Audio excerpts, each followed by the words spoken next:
السلام علیکم۔ رسول اللہ صلی اللہ علیہ وآلہ وسلم کی لوگوں کو 12 نصیحتیں۔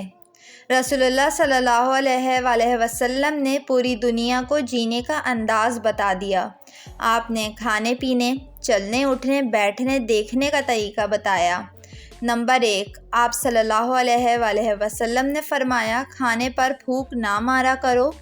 کھانے کو ٹھنڈا کر کے کھاؤ۔ جب ہم منہ سے پھونک مارتے ہیں تو ہمارے منہ کے بیکٹیریا کھانے میں شامل ہو جاتے ہیں جو کھانے کو زہریلا بنا سکتے ہیں۔ نمبر 2، کھانے کو سونگھا نہ کرو کیونکہ سونگھنے سے چھینک بھی آ سکتی ہے جس کی وجہ سے کھانا خراب ہو سکتا ہے۔ نمبر 3، کھانے میں نقص نہ نکالو۔ نمبر 4، آپ نے فرمایا منہ بھر کے کھانا نہ کھایا کرو۔ جب منہ بھر لیتے ہیں تو دانتوں اور زبان کو اپنا کام سر انجام دینے میں مشکلات آتی ہے۔ نمبر 5، آپ صلی اللہ علیہ وآلہ وسلم نے اندھیرے میں کھانا کھانے سے منع کیا۔ نمبر 6، آپ صلی اللہ علیہ وآلہ وسلم نے چلتے ہوئے بار بار پیچھے دیکھنے سے منع کیا کیونکہ اس سے انسان کسی بڑے حادثے کا شکار ہو سکتا ہے۔ نمبر 7، رسول اللہ صلی اللہ علیہ وآلہ وسلم نے فرمایا، ایڑیاں مار مار کے نہ چلو، یہ تکبر کی علامت ہے۔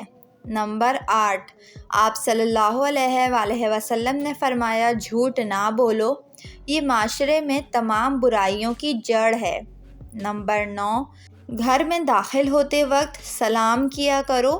نمبر 10، آپ صلی اللہ علیہ وآلہ وسلم نے اکیلے سفر کرنے سے منع کیا کیونکہ اگر انسان اکیلے سفر کے دوران بیمار ہو جائے تو اس کا خیال رکھنے والا کوئی نہیں ہوگا۔ نمبر 11، رسول اللہ صلی اللہ علیہ وآلہ وسلم نے زیادہ ہنسنے سے منع کیا کیونکہ اس سے دل مردہ ہو جاتا ہے۔ نمبر 12، رسول اللہ صلی اللہ علیہ وآلہ وسلم نے فرمایا، اچھی طرح وضو کیا کرو، اس سے تمہاری عمر میں اضافہ ہوگا۔ ویڈیو کو لائک اور چینل کو ضرور سبسکرائب کر لیں۔